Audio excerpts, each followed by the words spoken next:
isso realmente é importante, mas também preocupante. Porque são modificações, são transformações de uma legislação que nós temos, que nós gostaríamos de aprimorar. Então, a luta que se inicia agora nesse campo, esse campo legislativo, ela vai ser intensa. Por quê? Nós não podemos permitir retrocessos nas conquistas já obtidas em favor dos direitos animais. Além de convencer os parlamentares e a população, claro, né, que se está diante de uma questão primordial, uma questão ligada à ética da vida, portanto, uma questão de justiça. Agora, para compreender esse presente e projetar o futuro, como a gente sempre diz, não é, Jorge? Temos que olhar um pouquinho para o passado e ver que durante esse tempo todo, o que nós tivemos foram passos e passos. Muito poucos ou quase nenhum no começo. No Brasil, nos primeiros 3 séculos de história, os animais e a natureza eram tidos como inimigos do colonizador, suscetíveis de livre abate. Já os animais domésticos, né, eles eram destinados à servidão. Mais de 3 séculos foi assim: extermínio, prisão, escravidão. Já no início do século XX, quando se podia se esperar que alguma coisa fosse mudar, né, na República, veio por decreto Código de Caça. E assim a morte acaba sendo reconhecida como atividade cultural esportiva. Em 67, tem uma mudança no status das vítimas. De coisas de ninguém passa para a propriedade da União. E mais recentemente, em 98, a fauna se transforma bem difuso, bem de uso comum do povo, ou então recurso ambiental. Agora eu falei fauna, né? Confesso a vocês que eu não gosto dessa terminologia. Por quê? Porque esse vocábulo tem uma semântica de um sentido coletivo, ou seja, plural, como se o todo prevalecesse sobre o uno. Eu prefiro a singularidade, o respeito ao sentir individual, a existência própria de cada indivíduo, o sujeito de direito, o animal pelo que ele é. Eu acho que é dentro desse foco que nós buscamos os reconhecimentos de seus direitos. Então essa perspectiva, seja lá que nome ela possa ter, biocêntrica, ecocêntrica, isso não importa. Ela transita pela contramão do discurso jurídico oficial, o jurídico antropocêntrico. Quando se trata de satisfazer interesses humanos, e geralmente, quase sempre, interesses humanos egoístas, existe então um vale-tudo generalizado. E os animais, nesse contexto, acabam se tornando escravos. Então, como bem observamos e constatamos, acaba se tornando crucial que esse artigo 225 da Constituição Federal, no que diz respeito à sua parte final, vedação à crueldade, ele permaneça intocado, porque é ali que nós vamos encontrar o fundamento jurídico para qualquer ação judicial pelos direitos deles. Então, sejam as denúncias propostas, sejam as ações civis ajuizadas, centenas que já verificamos no nosso país, todas elas têm esse fundamento, o fundamento do artigo 225. Agora, pensando um pouco em termos históricos, de onde vem o artigo 225? Vocês já pensaram nisso? Eu também nunca pensei. A gente só aplicava. Mas quem redigiu isso? Que circunstâncias nós conseguimos essa conquista para o país? Eu fiz algumas pesquisas ultimamente. Tem umas novidades aqui. O professor da USP, Paulo Nogueira Neto, com muito prestígio e conhecimento técnico, se propôs, certa feita, a dar uma assessoria para as entidades protetoras de animais, que atuavam, e algumas ainda atuam, né? Desde a década de 80, quando se falou em uma constituinte, quando se cogitou de colocar o direito, o direito ambiental, os crimes ambientais, as questões todas ligadas ao ambiente e os animais também, dentro da Carta Magna. E foi esse professor Paulo Nogueira Neto que compareceu perante os constituintes e disse o seguinte: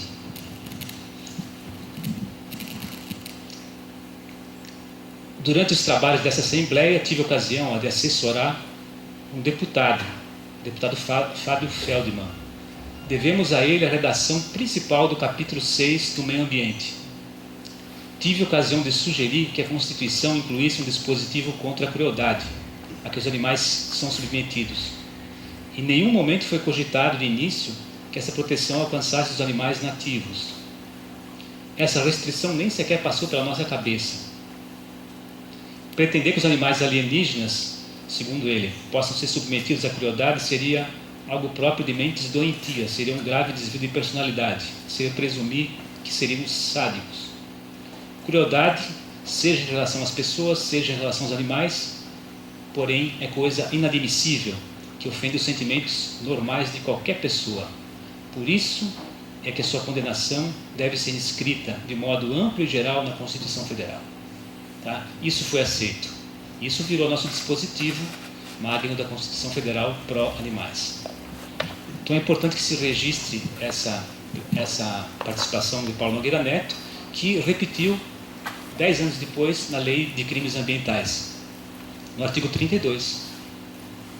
Agora, a gente sabe que no mundo ideal não se precisaria falar em crueldade.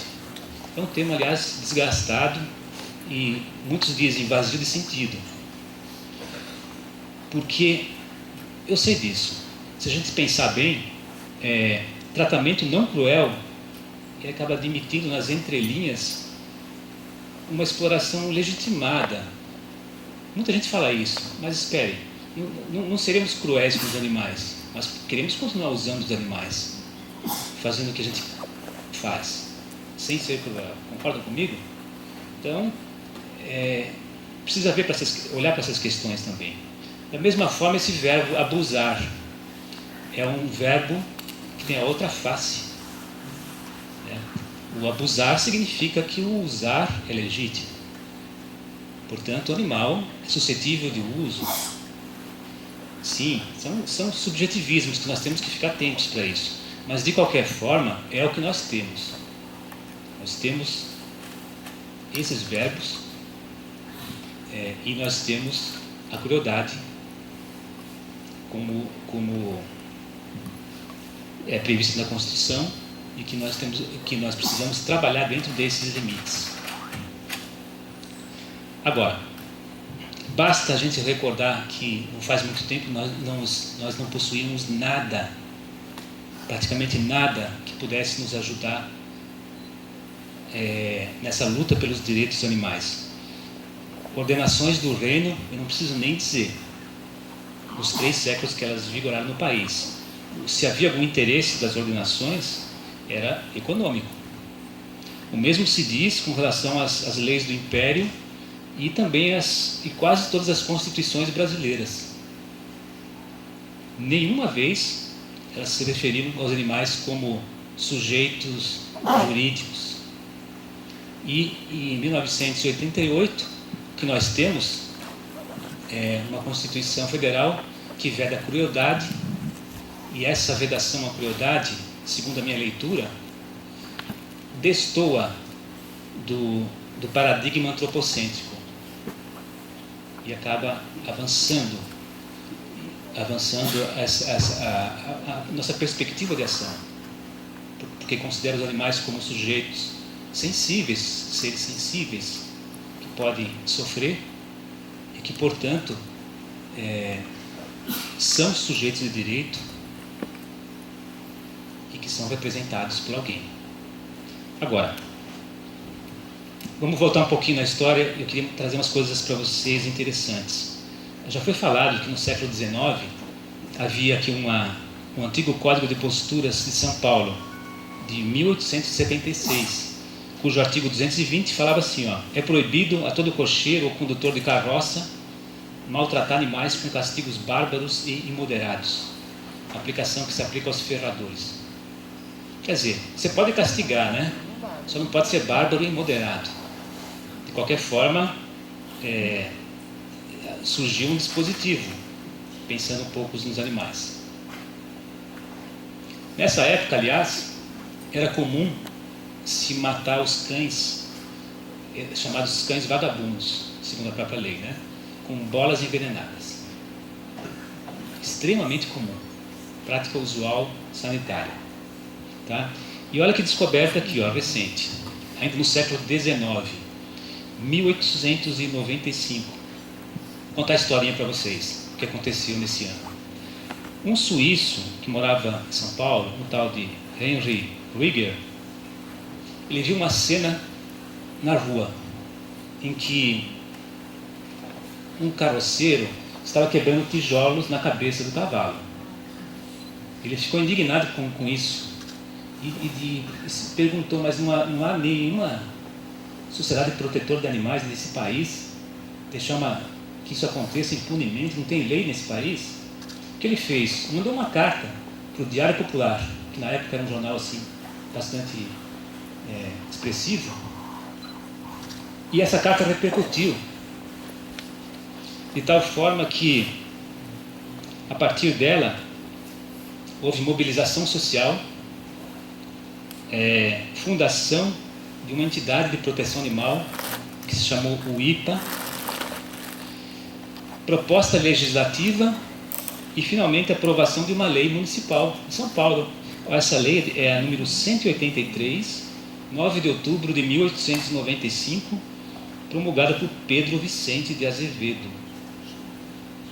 A lei está aqui, Isso aqui é um achado. Essa lei antecede o decreto de 34. Claro que não é uma lei perfeita, evidentemente, né? Mas de qualquer forma ela manifesta o seguinte, só para como exemplo: são expressamente proibidos todos os abusos, maus tratos, quaisquer atos de crueldade ou de destruição inutilmente praticados contra animais em geral. Depois ele continua falando: são considerados abusos ou maus tratos. E a hipótese N: o abandono sem alimento de animais extenuados, doentes, feridos, aleijados ou mutilados. Ou então, todo e qualquer ato de crueldade, ainda mesmo não especificado. E também proibiu as tais bolas envenenadas que eram jogadas aos cães. Agora, pena: multa ou 3 dias de prisão. Aos reincidentes, 8 dias de prisão. Então isso é do século XIX, uma legislação que ninguém conhece, mas se a gente for fuçar nos arquivos, aparece. Então aqui tem muitas raízes do nosso ordenamento jurídico nessa pioneira legislação. Tá? Então é interessante a gente frisar que esse grupo que reivindicou direitos aos animais foi a primeira forma de ativismo animal organizada aqui no Brasil e com influência política, lembre-se. E isso consta da ata número 136 da UIPA, que o decreto que a gente fala tanto, o 24645, aquele do Getúlio Vargas, que fala que os animais são tutelados do Estado. Isso é importantíssimo, porque se eles são tutelados é porque eles são quase como incapazes. Eles são sujeitos de direito, sim, e alguém precisa representá-los. E quem é esse alguém? O decreto de 34 fala: esse alguém é o Ministério Público, ou então as sociedades protetoras. Esse decreto que a gente fala tanto, a gente fez conjecturas, mas de onde veio ele? Um texto tão avançado para a época, né? Quem que elaborou isso? Foi Getúlio Vargas? É claro que não, né? Getúlio Vargas só baixou o decreto no período de exceção. Mas essa ata aqui da UIPA, depois se alguém quiser ver, consegue decifrar esse negócio aqui, ó.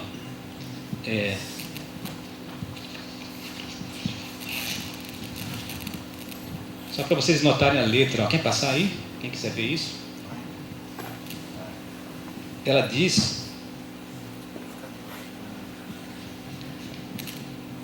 que a paternidade desse decreto é do Afonso Vidal, o autor desse texto, que foi aprovado e que passou a ter força de lei em nosso país. Até que surgiu a lei das contravenções penais, aquele dispositivo que fala crueldade aos animais, e assim foi, até a gente chegar a 1998, a lei ambiental. Tá? Mas então, eu queria dizer a vocês que nessa mesma década de 30, estamos nela, não é isso? Década de 30, uma mulher, uma feminista, pedagoga, de pensamento libertário, anarquista, quem sabe? Eu aceito sugestões aqui. Não é a Pagu. Que transitou entre Minas Gerais, nasceu em Barbacena, tá? São Paulo e Rio de Janeiro. Ela passa a publicar seus textos. E aí, alguém sabe? Não. Bom, vamos lá. Ela se chamava Maria Lacerda de Moura, ativista e pensadora, cuja memória é dever nosso resgatar. Então, frases suas. 2 pontos. Deveis proclamar a beleza dos sentimentos. Tende esperança. O sol, a água, o ar, espalhados por todo o planeta, são símbolos da igualdade que deve reinar entre os homens.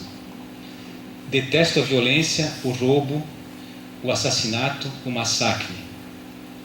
Preferirei sempre morrer a matar, mas adoro a justiça, a liberdade, a solidariedade. Veja que frase essa forte, hein? Preferir morrer a matar.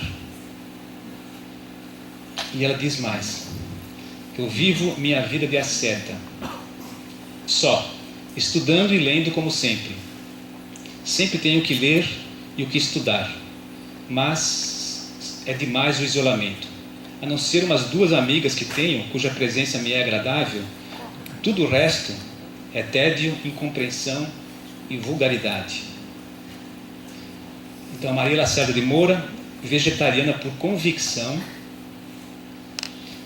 que ao fim da vida se dedicou ao estudo da astrologia e das flores, porque ela foi proibida de lecionar, os seus textos contrariavam a política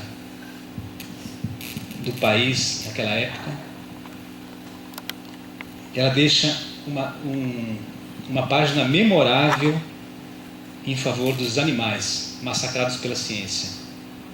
Texto esse que foi publicado em 1931 no livro chamado Civilização, Tronco de Escravos. Só um trechinho do que ela falou nesse livro. Não compreendo a vivissecção a não ser como um delírio de perversidade inominável. Nem chego a ver a vantagem da embriaguez científica que põe milhares de cobaias e cães e qualquer espécie de animal à mercê dos cientistas, vaidosos de fazer sofrer o aspas, mártires da ciência, fecha aspas, em nome de um princípio ou de uma descoberta ou de uma pesquisa ou dos problemáticos benefícios daí resultantes para todo o gênero humano. O homem continuará a descer sempre bem para baixo na sua maldade de criatura civilizada para estimular todas as virulências, desde as guerras até o prazer satânico de martirizar os animais, em nome do humanitarismo cínico. A crueldade nunca poderá ser um caminho para o aperfeiçoamento humano. A ciência não se adquire com crueldade. Se a fisiologia não pode se adiantar sem infligir horríveis torturas aos animais indefesos, é melhor que a fisiologia fique onde está. A humanidade pode progredir sem a fisiologia, porém não poderá progredir sem a piedade. Maria Lacerda de Moura, em 1931, disse isso. Portanto, isso revela uma luta, ainda que anônima, pelos direitos dos animais.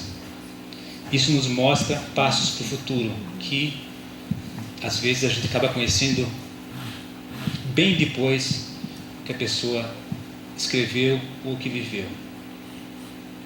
Então a história, ela faz parte de nós, né? A gente vê por aí exemplos de gente que se conscientizou de seu papel no mundo.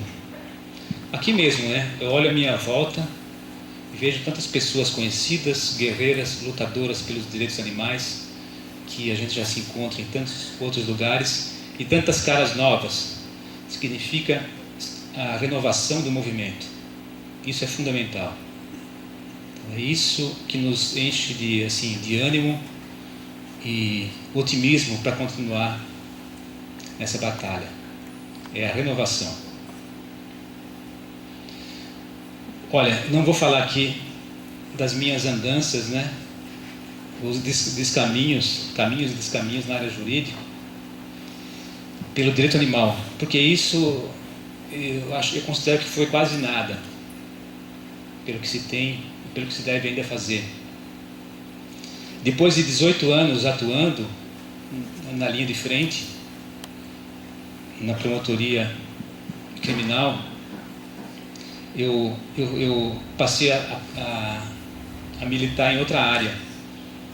Eu saí do ambiental e estou numa área mais social, por acreditar que essa renovação é necessária e, sobretudo, para enfrentar novos desafios intelectuais. Porque esses caminhos que nós temos, a gente sabe, são tantos. E se abrem muitas perspectivas de atuação. E outras pessoas vêm. Isso é importante. Você não pode se perpetuar em nenhum cargo. É muito tempo.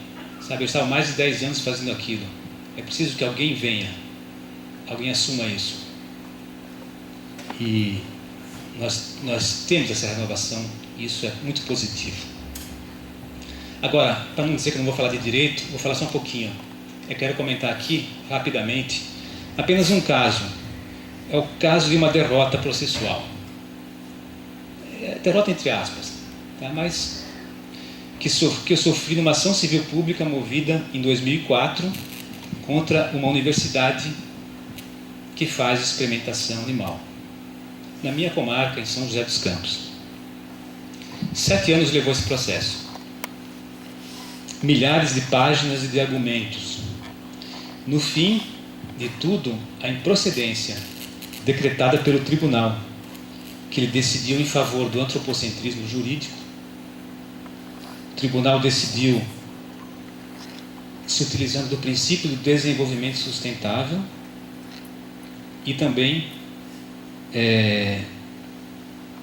do princípio da autonomia universitária, dizendo que vale tudo dentro do âmbito acadêmico, a ponto de negar os pedidos abolicionistas da promotoria e, pasmem, negar o pedido feito de objeção de consciência aos estudantes que ali estivessem, como se esse pedido, ligado à própria questão da crença, dos princípios filosóficos, não pudesse ser considerado. De qualquer forma, foi julgado improcedente esse processo.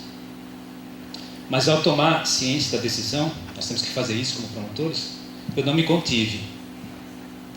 Coloquei meu carimbo ali, meritíssimo juiz, ciente do acórdão, esperando que no futuro, com leis melhores e juristas mais sensíveis, as novas gerações não precisem empreender longas batalhas jurídicas para tentar obter o reconhecimento de direitos legítimos a criaturas vulneráveis, submetidas a abusos e torturas. e que esse tempo não tarde a chegar, porque o direito que compactua com violência não é o caminho da justiça, mas uma expressão de arbítrio e intolerância.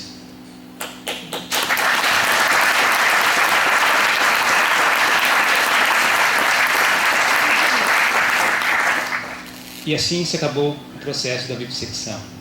Eles continuam fazendo, mas, embora a derrota formalmente no processo, não deixa de ser, eu acho que um estímulo para que outras ações venham, para que outras pessoas as proponham, né? E que outros juízes do futuro, possam decidir de uma forma, eu acho que muito mais serena e compassiva do que dos nossos tempos. Então, aqueles que se iniciam no movimento dos direitos animais, fica esse desafio de persistir na luta, que é tantas vezes inglória, mas, por outro lado, tantas vezes bela. E isso serve não apenas para que o lamento da Maria Lacerda de Moura encontre eco, mas por vocês, né? Por nós, todos, e sobretudo por eles, as vítimas, pelos animais. Então, para que a ética não seja uma palavra destituída de sentido, para que ela seja verdadeiramente uma opção libertadora, capaz de redimir e de transformar, é que nós aqui estamos. Se aquele recurso contra a sentença da experimentação de mais de 80 laudas, ele não surtiu efeito, eu até duvido que os juízes tenham lido todos aqueles argumentos. Não tem problema, sabe, a gente tem outros meios de, às vezes, tentar o convencimento. Quando eu falo outros meios, significa, não precisamos ficar no âmbito jurídico. Os ativistas estão nas ruas, tem muita gente trabalhando com isso. E aos literatos, que sabem dar, assim, trazer novas visões para uma questão que muitas vezes a gente permanece cego a ela. Então, eu cito como exemplo da vivissecção, quando eu digo que 80 laudas não fizeram efeito, em termos jurídicos, que um escritor que não tem nada a ver com direito, sabe, que não conhece nada de leis, mas que em algumas páginas de um romance, nossa, eu fiquei assim impressionado com o que ele escreveu, e digo que aquelas palavras me chegaram como o maior libelo antivivisseccionista já escrito que eu tive conhecimento. Então, só para quem se interessar, o escritor se chama Curzio Malaparte, e o texto está no romance A Pele, capítulo Vento Negro, que um dia, né, Paulo Fradinho, esperamos encenar isso numa peça teatral, porque chegará o dia, porque mostra de uma forma assim memorável essa história, né? A história de um amor incondicional e desinteressado entre um ser humano e um cão. E esse cão, segundo o narrador personagem, ele diz assim, que é um cão igual a mim, meu irmão, meu juiz, o guarda da minha dignidade. Evidentemente que eu não vou contar a história, nem seu desfecho, mas lembro que isso é nosso grande trunfo contra a vivissecção. Tá? O texto desse escritor, Curzio Malaparte. E falando de literatura, que aliás é um assunto apaixonante, queria só lembrar que há outros autores com outros temas tratados que fizeram leituras não antropomorfizadas, né? Como que é a palavra? Muito bem. Dos animais. Porque a maioria dos autores considera ou animal personagem, né, ou animal no sentido de fábula, né, ou então assim, não levando muito a sério a questão e fazendo até uma representação analógica do próprio ser humano. Mas há autores, há escritores que trabalham os animais como